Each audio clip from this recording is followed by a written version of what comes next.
yo lo que voy a hacer es, digamos, una introducción de mi recorrido personal, muy resumido evidentemente, y luego voy a presentar un caso clínico que a mí me ha parecido adecuado para que nos ayude en la reflexión de las cosas que quiero comentar, y luego pasaré a la parte más teórica, digamos, donde ya puedo hablar un poco más concretamente de toda mi procedencia que tiene que ver con la escuela inglesa y luego mi recorrido, digamos, en el psicoanálisis relacional. Entonces, en primer lugar, agradecer a la Asociación de Psicoterapia Psicoanalítica de Lima por darme la oportunidad de compartir esta exposición con colegas tanto de España como de otros países de Latinoamérica. Acontecimiento para mí muy importante porque me siento muy cercana a ambos continentes, ya que forman parte de mi historia. Yo nací en Perú, donde viví hasta mi adolescencia, época en la que emigré a España, donde me quedé y desarrollé mi vida personal y profesional. Con referencia a mi desarrollo profesional, ha dejado una huella importante la relación del grupo psicoanalítico al cual pertenezco, ahora en calidad de miembro senior, con Donald Meltzer, psicoanalista postkleiniano, con una amplia obra internacionalmente conocida, que fue nuestro profesor supervisor durante aproximadamente 20 años, hasta su muerte en el 2004, y con el que nos reuníamos tanto en Oxford como en Barcelona. Fue un modelo de aprendizaje a través de las relaciones de afecto que se crearon, promovidas por su actitud empática y su rechazo de las relaciones jerárquicas o institucionalizadas. Posteriormente empecé a estudiar el psicoanálisis relacional en los seminarios de Juan Poder, organizados por la Sociedad Española de Psicoanálisis, y también con otros colegas, que algunos de ellos ahora están presentes, como Ramón Riera, como Neri Daurella.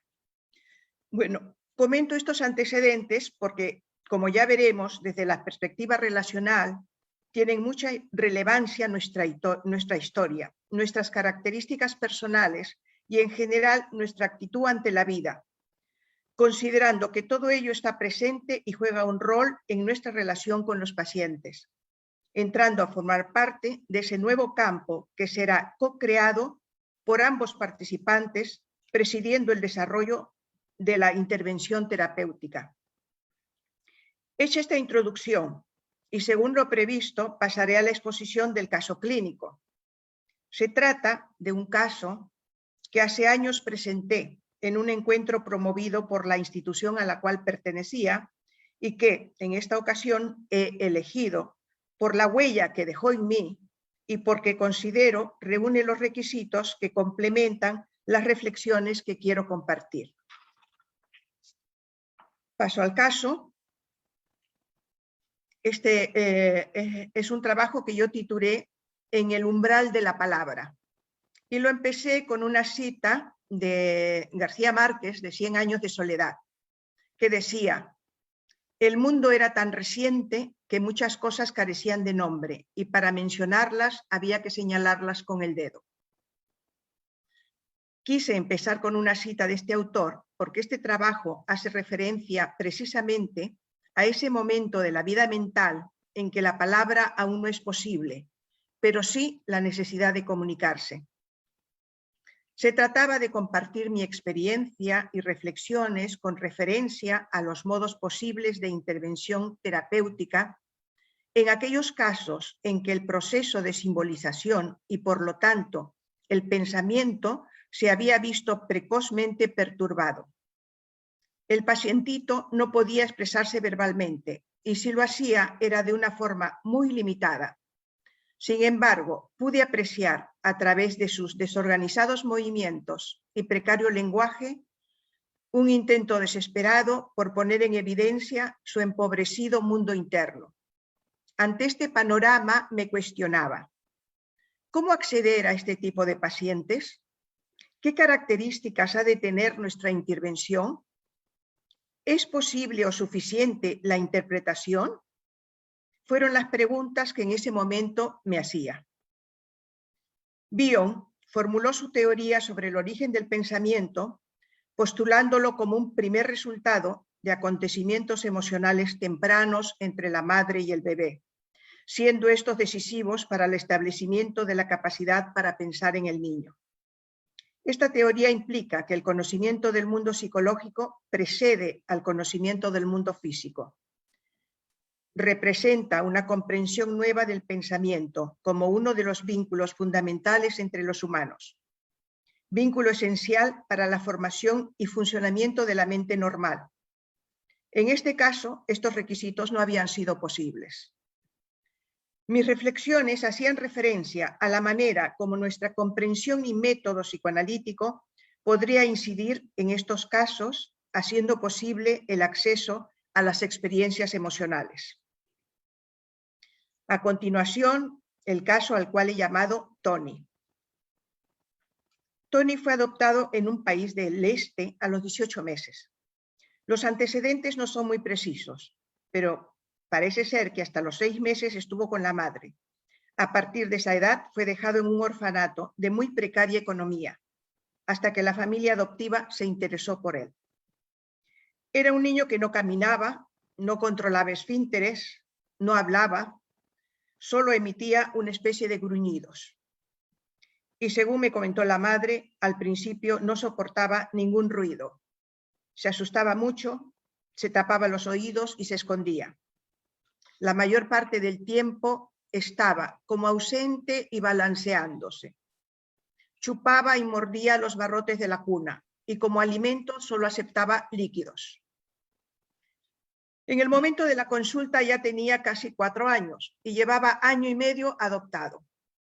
Con los padres la relación fue siempre difícil porque en el momento de la adopción ya estaban en proceso de separación y nunca estaban de acuerdo en lo más conveniente para el niño.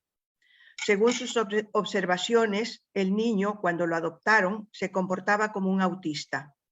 Hasta ese momento no se relacionaba con otros niños, no miraba a los ojos y en cuanto se le dejaba solo quedaba ensimismado balanceándose. Inicialmente atendía al niño y la madre una vez por semana. Posteriormente pasamos a 2 sesiones semanales, solamente con el niño. Número de sesiones que se mantuvo durante todo el tratamiento, que duró algo más de 5 años. Al principio las sesiones estaban determinadas por un movimiento constante. Corría por la sala y tiraba los juguetes al aire. Primero sin ningún objetivo. Posteriormente parecía que era para observar cómo caían. Solía estar pendiente de todos los ruidos de fuera de la consulta. Repetía constantemente el juego del túnel, que consistía en que él o los juguetes entraban por un lado y salían por el otro, de la mesa, de las sillas, de un radiador, de la persiana, etc. Yo me mantenía en actitud de observación, intentando encontrar un sentido a toda aquella forma de expresión inconexa, desarticulada, desesperada. Pasaron así varios meses, bastantes meses. Ningún juguete parecía tener un significado especial. Hasta que un día, al meter la mano en la caja, se hizo un leve daño con el cuerno de un rinoceronte. Yo, con actitud dolorida, cogí su manita buscando el lugar donde se había hecho daño. Me lamenté mucho por ello. Busqué al rinoceronte y cuando lo encontré, hice como que lo reñía por haber hecho daño a Tony. Le dije que era un rinoceronte malo que pinchaba. Creo que vale la pena hacer una primera reflexión sobre esta intervención. Me parece que debo destacar la actitud empática como modelo de una persona afectada emocionalmente por algo que le había pasado al niño. Fue una acción espontánea, sin pensamiento previo, que ahora podría llamar enactment. En Tony había fracasado toda posibilidad disociativa. Él sufría desbordado por la angustia, lleno de cosas malas de las que necesitaba librarse, siendo la única vía posible la evacuativa. Su incansable movimiento parecía cumplir estos fines. Desde entonces, ese rinoceronte fue su punto de referencia. Entraba a las sesiones diciendo, malo no, pero era lo primero que buscaba. Durante varios meses fue el elemento organizador de sus juegos. Se trataba de esconderlo, de hacerlo pasar por los túneles, de castigarlo, de meterlo en una jaula, de estrellarlo contra la pared por malo. Mientras tanto, me permitía ir describiendo todo el significado que yo pensaba tenía para él el ser malo y los castigos tan terribles que se debían recibir por ese mismo hecho, como despedazarlo, sacarle los ojos y los dientes, vaciarle toda la sangre, quitarle todos los pelos, cortarle el rabo y las patas, meterle clavos y tornillos por las orejas, por los ojos, por la nariz y por todos los agujeros posibles. Era esto lo que mostraba a través de su particular juego. En el caso de Tony, con su pasado lleno de sombras, ruidos y hambre, sin un continente que le permitiera el interjuego continuo y dialéctico entre proyección e introyección, su crecimiento emocional había quedado detenido y su interés por el mundo anulado. Simplemente había construido una coraza sensorial que lo mantenía a distancia de cualquier estímulo y de todo tipo de vínculo. Dicho en otras palabras, su funcionamiento era predominantemente bidimensional. No obstante, después de ser adoptado, había desarrollado habilidades. Su yo se había provisto de recursos defensivos que le permitían una cierta adaptación, ir al parvulario, aprender hábitos, etc., pero a costa de ser un autómata privado de símbolos y significados. Otro acontecimiento importante durante esta época fue un día en que por salir corriendo se resbaló y cayó. Como en otras oportunidades, se levantó como si nada hubiera pasado. Yo me había asustado porque el golpe había sido importante. Me acerqué muy afligida, mostrándole mi pesar por el daño que se había hecho. Le pedí que me enseñara su bracito, se lo froté, le pregunté si le dolía. Parecía desconcertado, pero sentí que había conectado con él, porque mientras le hablaba, miraba mis labios con mucha tensión. Acto seguido, me levantó un párpado y quiso meterme el dedo en el ojo. Hizo lo mismo con la nariz y la boca. También quiso escudriñar por debajo de mi escote. Fue un tiempo breve pero intenso y mágico. De pronto me había convertido en ese objeto del cual salían mensajes que promovían su emoción. Por eso él quiso entrar en mis ojos, en mi nariz, en mi boca, en mi interior. Di significado a ese momento a través de la identificación proyectiva, en el sentido bioniano del término, mecanismo cuya función específica y esencial es la comunicación primitiva entre la madre y el bebé. Igualmente lo podríamos describir como el paso de un objeto plano a un objeto con interior. En otras palabras, de la a la tridimensionalidad, según decía Meltzer. También me hizo pensar en el conflicto estético, igualmente descrito por Meltzer. El bebé Tony había descubierto un objeto del cual salían melodiosos sonidos. Quiso descubrir el misterio que hay en su interior. Meterse dentro si hiciera falta. Se había sentido acogido. Una emoción indescifrable lo había conmovido. Yo también había sido impactada. Su deseo probablemente fuera que ese momento se convirtiera en eterno, o como mínimo que ese objeto proveedor de luz y calor fuera suyo, solo suyo. Pero la amenaza de la realidad se impuso y el rayo de luz se apagó. Posteriormente, tomó protagonismo un osito de peluche al que yo hacía hablar, imitando una voz de niño pequeño. Se peleaba con él, lo insultaba y metía dentro de una jaula durante toda la sesión. También le gustaba que repitiéramos una escena en la que él le quitaba el biberón de leche al osito, este lloraba y reclamaba. Evidentemente, la que lloraba y reclamaba era yo haciendo voz de osito. La idea de usar el osito como protagonista de una serie de historias me surgió a consecuencia de la gran persecución que aparecía cuando yo le hacía referencia directa a cualquier necesidad o sentimiento. Cuando escuchaba cosas que no le sentaban bien, no reclamaba, chillaba o agredía como otros niños, sino que simplemente se desconectaba de esa manera tan eficaz como él sabía hacerlo, con la mirada perdida en el infinito y una actitud corporal de desmadejamiento. Esta etapa la podría definir como creando un espacio transicional. Me pareció que el concepto de Winnicott de espacio y objeto transicional ofrecía una posibilidad de aplicación clínica muy valiosa. Nos dice este autor que los objetos y fenómenos transicionales pertenecen al reino de la ilusión y que ésta constituye la base de iniciación de la experiencia.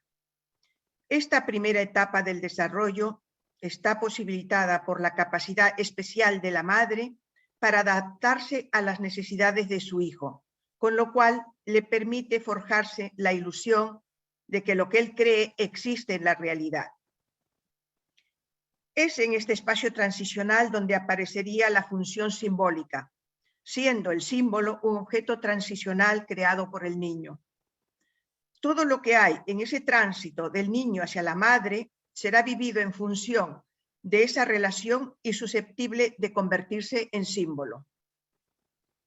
La fe del bebé en la confiabilidad de la madre y por lo tanto en la de otras personas y cosas permite la separación del no yo y el yo. Desde Bion diríamos que la relación con una madre capaz de reverie permite y fomenta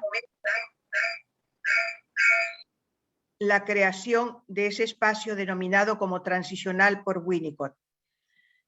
Es esta zona intermedia de juego y sueños que al ser internalizada promueve una relación según el modelo continente-contenido, promotora del desarrollo y favorecedora del pensamiento. Como terapeutas, y a partir de las condiciones facilitadas por el encuadre y por nuestra disponibilidad empática, estaríamos posibilitando la creación de ese espacio transicional. Volviendo a nuestra trayectoria del tratamiento, alrededor del 4º año, su tendencia al alejamiento y la desconexión había ido disminuyendo y era capaz de enfadarse. Su actitud conmigo oscilaba entre ignorarme o tratarme de una forma despótica. Constantemente me daba órdenes y si yo no obedecía, se enfadaba. Me había convertido en un objeto de su pertenencia, no yo, pero mío, al que tiranizaba, atacaba y al que luego temía por la posible retaliación. Pero allí seguía yo, estando con él. Durante esta época empecé a introducir cambios, entre ellos, en vez de hablar a través del osito, lo hacía directamente. Luego, aunque él estuviera entretenido, cortando y destrozando, yo organizaba algún juego y se lo describía. Le traje libros de cuentos con dibujos muy atractivos y se los leía dramatizando las escenas descritas. Él mostraba interés, aunque este no se mantenía por mucho rato. Creo que lo que hacía en estas ocasiones era prestar a Tony mi capacidad para pensar, mi función alfa, diría Bion, función cuyo objetivo es transformar las experiencias emocionales y las impresiones sensoriales primitivas en elementos significativos disponibles para la formación de pensamientos. Propuesta que en estos momentos ubicaríamos en la línea de la mentalización propuesta por Fonagy. Tony oscilaba entre un incipiente interés y su acostumbrado alejamiento, pero a partir de los cuentos pude hablarle de la diferencia entre fantasía y realidad. Para él eran conceptos equiparables, de modo que vivía aterrorizado porque cualquier cosa que imaginaba parecía que tenía que suceder. Por ejemplo, pretendía conocer todo lo que había dentro del ser humano. Había conseguido que le compraran libros de anatomía e inclusive órganos de plástico cuyas partes se sabía de memoria. Así pues, él estaba convencido de que conocía su interior y mi interior. Parecía claro el uso de la identificación proyectiva intrusiva, mecanismo a través del cual el conocimiento del objeto deja de ser una especulación imaginativa para convertirse en una certeza omnipotente. La omnipotencia que reemplaza al pensamiento y la omnisciencia que reemplaza al aprender por la experiencia. Meltzer, 1992. Cuando el niño tuvo que empezar la escolaridad, los temores fueron muchos, pero a Tony pareció favorecerle el cambio de la guardería a la escuela. La adaptación fue bastante buena. Se notaron cambios importantes. Por ejemplo, aceptó la variación en las comidas, se mantenía sentado en clase y aceptaba las consignas de trabajo.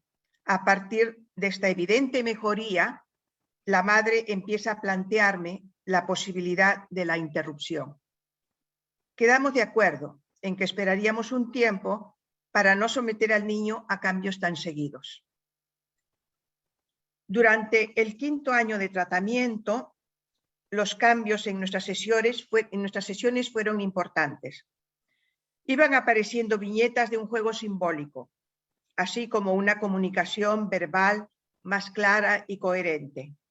Se interesó por limpiar y arreglar su caja de juegos, y lo más sorprendente es que no solo se sabía los cuentos que yo le había narrado, sino que él se había inventado otros que me narraba con lujo de detalles, aunque evidentemente las historias eran muy simples y concretas. Fue en esta época que nuestro recorrido juntos fue interrumpido. Habían pasado algo más de 5 años.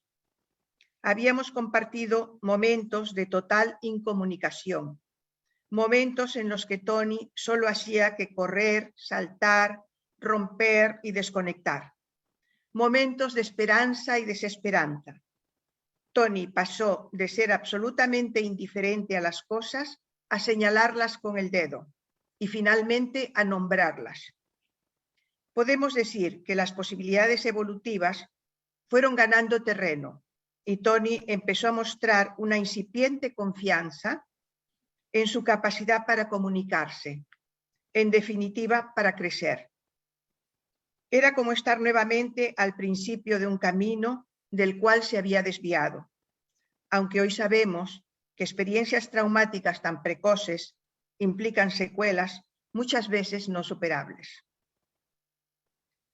Volviendo al principio de la comunicación, en la que, pensando en pacientes como Tony, proponía reflexionar sobre cómo acceder a este tipo de pacientes, qué características debe tener nuestra intervención y si era posible o adecuada la interpretación.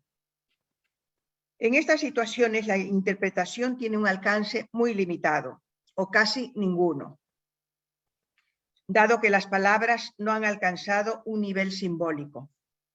En el mejor de los casos, la música de las palabras puede convertirse en una melodía que acompaña, y en el peor, en piedras dolorosas y persecutorias imposibles de soportar.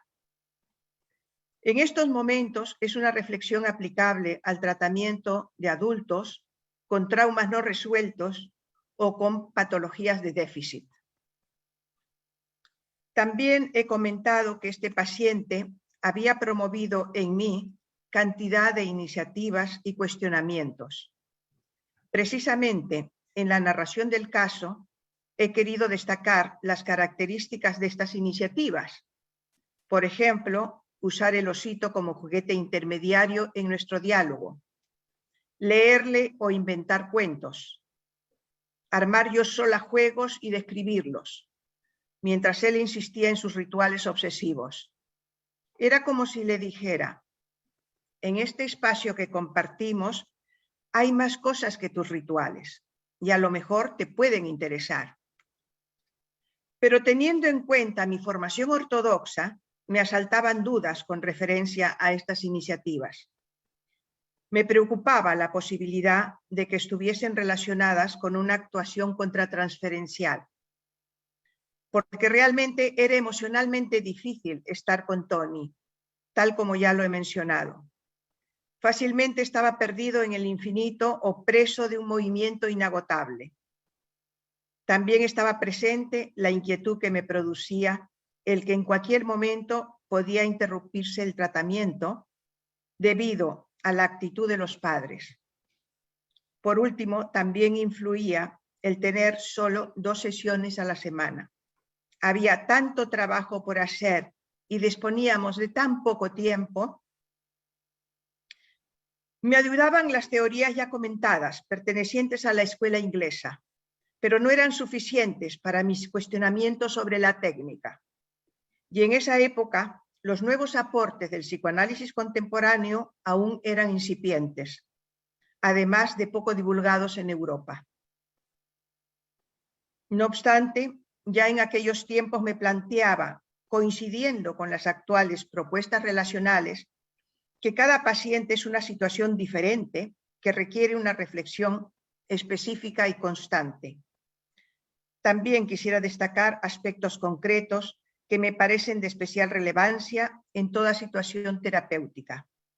Por ejemplo, el ambiente cálido de seriedad e intimidad creado por el terapeuta tratando de pensar, siendo fundamental la experiencia que se transmite al paciente de una persona que observa y escucha con interés, luchando por entender.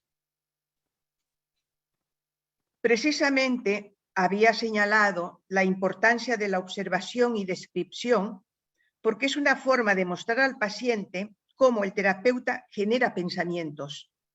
No se trata de alguien omnisciente, conocedor de toda verdad, sino de alguien que está intentando descubrir la singularidad de otra persona. Para ello observa, describe y da un significado a las situaciones emocionales que se despiertan en la situación transferencial, promoviendo así la evolución de la mente. Reflexiones, desde luego, promovidas por las enseñanzas de Meltzer, aparte de los otros autores que he citado. Refiriéndose al tratamiento de niños, Winnicott postula que la psicoterapia se realiza en la superposición de 2 zonas de juego, la del paciente y la del terapeuta. Y dice al respecto que si este último no sabe jugar, no está capacitado para la tarea. Y si el que no sabe jugar es el paciente, hay que hacer algo para que pueda lograrlo. Así pues, como terapeutas pretendemos ser continentes promotores de crecimiento mental. Hemos de confiar, darnos libertad y promover espacios que nos permitan la reflexión, la creatividad y el encuentro empático e íntimo con nuestros pacientes, de manera que pueda ser posible el acceso al significado simbólico de las emociones. Actualmente, esta perspectiva ha sido validada, matizada y ampliada desde la perspectiva relacional. Una vez expuesto el caso, empezaré por resaltar las propuestas teóricas de autores de la escuela inglesa que fueron apareciendo en su lectura. He mencionado a Bion y su teoría sobre el origen del pensamiento, a Klein haciendo referencia a la identificación proyectiva, a Meltzer cuando destaco la identificación intrusiva y la dimensión estética, también a Winnicott y el espacio transicional. Todos ellos autores importantes de la escuela inglesa de las relaciones objetales que me permitían, según diría Bion, tener el continente de sostén adecuado para mi intento por ayudar a Tony para que pudiera retomar el camino del crecimiento mental. Pero a la vez, todo ello iba sucediendo en una atmósfera de intimidad y acercamiento empático de mi parte. Era alguien absolutamente disponible, capaz de contener sus proyecciones cuando éstas fueron posibles. Intentando entenderlo, pero también cuestionándome sobre mis momentos de desánimo, sobre mis iniciativas, sobre mis incapacidades.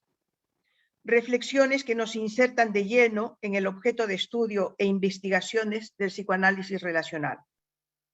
A pesar de que por esos años yo aún no había entrado en contacto con estas propuestas, es más, coincide con la época en que Stephen Mitchell, junto con Jay Greenberg, acuñaron por primera vez el término relacional para establecer un puente entre el psicoanálisis interpersonal de Sullivan y otros, con su énfasis en la exploración de las relaciones interpersonales observables, y con la teoría británica de las relaciones objetales, cuyo énfasis se encuentra en la importancia de las relaciones internalizadas y en un mapa fenomenológico del mundo interno.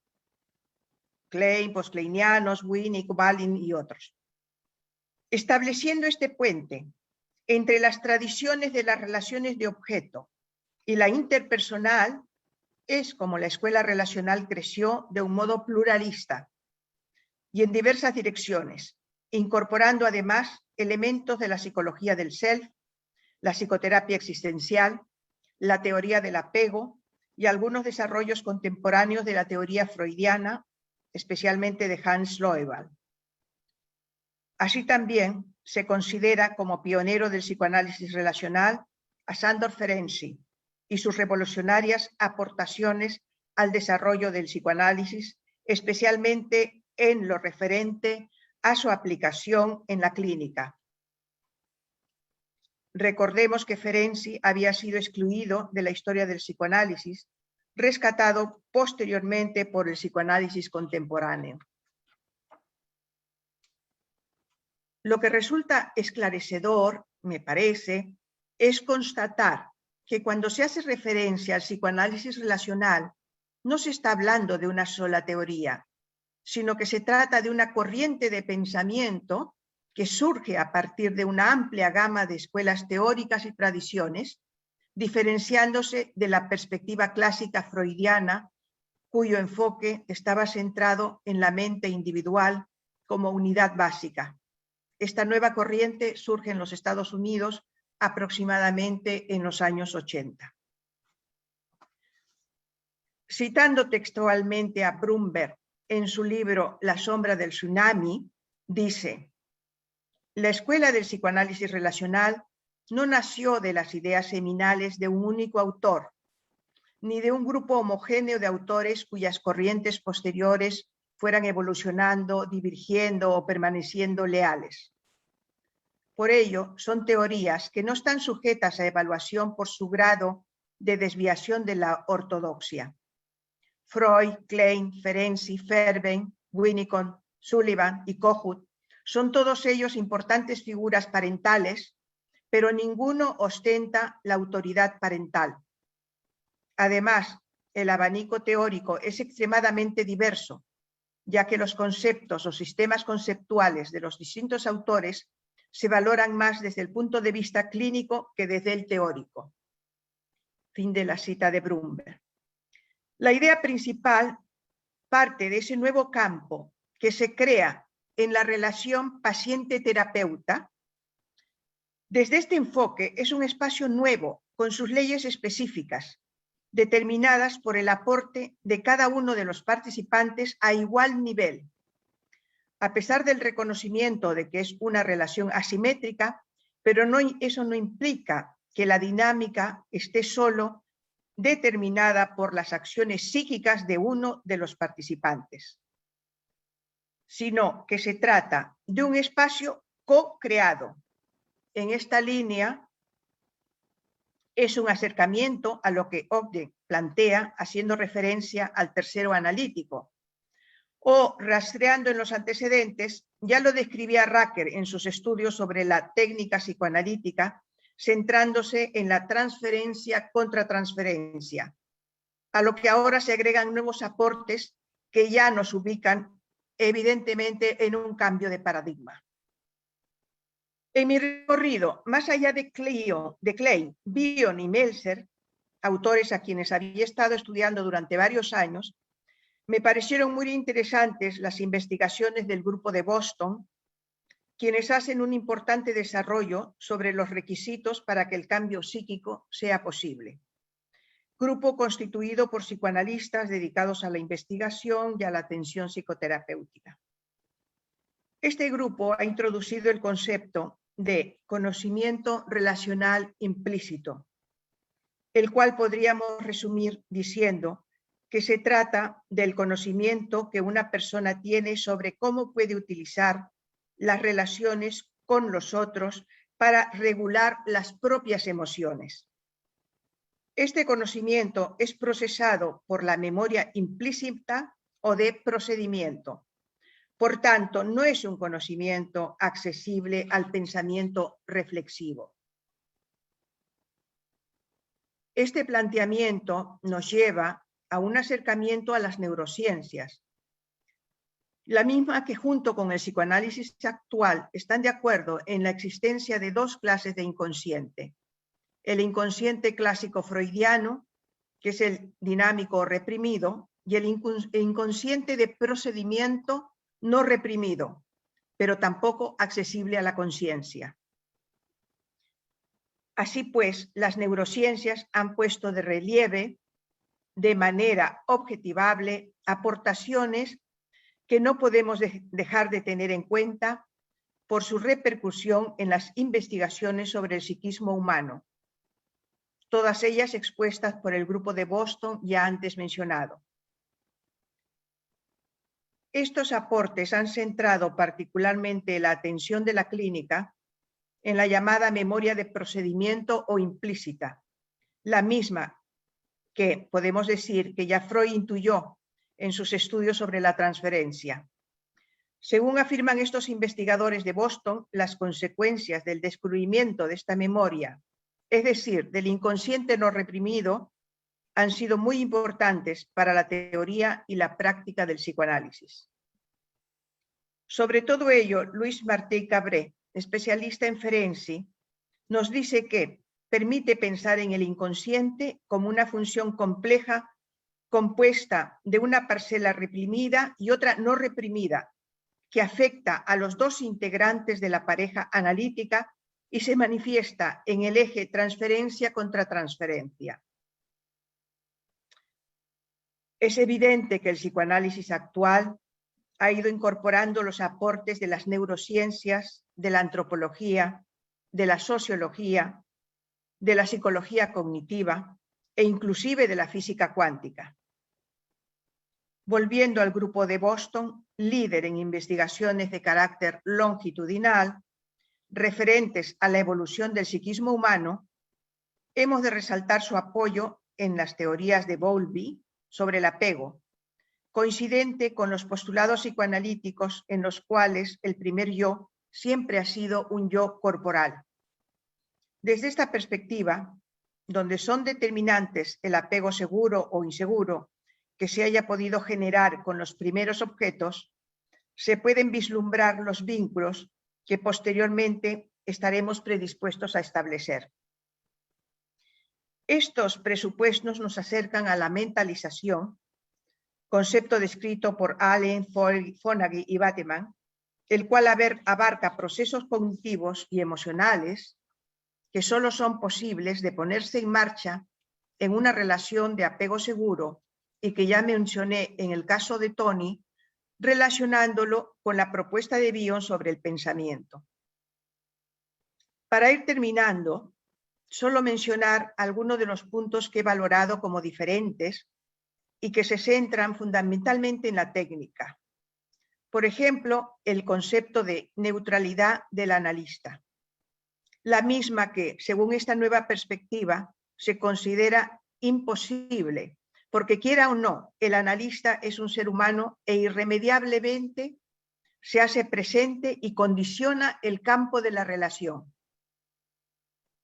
También el abordaje de los aspectos disociados del self a consecuencia de experiencias traumáticas, ya sean estas de gran calado o microtraumas del desarrollo, pero que tienen repercusión a nivel del cerebro. Y la manera como estas marcas inciden de forma determinante en nuestro funcionamiento psíquico, lo cual se hace evidente en la relación terapéutica y no es abordable utilizando las herramientas ya conocidas, como por ejemplo la interpretación, etcétera, sino que hace falta la creatividad a partir de la posibilidad de dejarse llevar por la relación empática, incluida la no registrada a nivel consciente, lo cual no quiere decir que luego no se haya de reflexionar sobre ello y darle el significado que corresponda para convertirlo en un elemento para ser usado por el pensamiento. Todo ello ha sido ejemplificado en el caso expuesto. Dentro de estas formas de intervención, podemos hacer referencia al enactment y al self-disclosure, modos de intervención que han provocado grandes polémicas por entender que se está haciendo referencia a una forma de perder los límites entre paciente y terapeuta y que se trata de dar por válidos los actings y las confesiones personales del analista. Ninguna crítica de estas responde adecuadamente a lo que implican estas intervenciones. Simplificando, podríamos decir que se trata de momentos puntuales en que el inconsciente relacional se ha puesto de manifiesto y el analista interviene espontáneamente, motivado por algo que le ha sido comunicado generalmente de manera inconsciente, y responde a ello con autenticidad y sinceridad, promoviendo después el llevarlo al nivel del pensamiento para que se pueda convertir en una aportación que, como dice Brumberg, es la única manera de enfrentar la sombra del tsunami, refiriéndose a los aspectos disociados del self que han quedado grabados en el cerebro, que no tienen representación y a los que no se puede llegar solo a través de la palabra. Por todo lo expuesto, es evidente que se trata de un cambio de paradigma que implica replantearse determinados aspectos, tanto de la teoría como de la técnica, pero no por ello ignorar las enriquecedoras contribuciones que otras perspectivas nos han aportado, como las ya mencionadas en la exposición del caso clínico correspondientes a la escuela inglesa. Retomando el caso presentado, al tratarse de un niño, podría favorecer el pensar que las variaciones técnicas eran específicas y comprensibles, pero lo que pretendo mostrar es que acontecimientos muy similares suceden en la clínica con adultos. Casos en los que, por ejemplo, puede haber problemas en cuanto a la capacidad para pensar. Pacientes en los que su nivel de pensamiento es muy concreto, haciendo casi imposibles las interpretaciones, ya que implican tener acceso al pensamiento abstracto, por lo que, si se utilizan, pueden dar lugar a las llamadas resistencias o inclusive a un impasse terapéutico o a una reacción terapéutica negativa. Estoy haciendo referencia a pacientes que inclusive han realizado carreras universitarias, las mismas que han podido culminar usando estrategias memorísticas, pero que en verdad no han conseguido acceder a una verdadera capacidad para pensar. Casos en los que se hacen imprescindibles las variaciones técnicas, que permitan poco a poco, desde la conexión empática, ir desatando el nudo creado por el alejamiento afectivo, teniendo en cuenta la delicadeza necesaria para poder avanzar, ya que fácilmente la persona se siente avergonzada al ir tomando conciencia de sus limitaciones, por lo que el intento de ayuda puede perder su objetivo, ya que puede ser vivido por el paciente desde un esquema relacional instalado a nivel inconsciente del que aún no ha podido salir. En esta línea, he considerado conveniente citar al psicoanalista chileno Juan Francisco Jordán en su artículo sobre el giro fenomenológico en el psicoanálisis, cuando dice que usemos las teorías para dar significado a la vitalidad de la experiencia vivida y no para congelar la experiencia en el refugio de la falsa seguridad provista por los mausoleos teóricos. Me pareció realmente una cita muy interesante. Ya para terminar, quisiera citar textualmente a Stefan Seligman, psicoanalista norteamericano contemporáneo, con el que me identifico totalmente cuando dice lo siguiente: en mi trabajo clínico creo que todas las orientaciones analíticas con las que estoy más familiarizado son útiles, sin que yo sea consciente de las fuentes particulares en un momento determinado. Es cada situación analítica emergente la que las va requiriendo.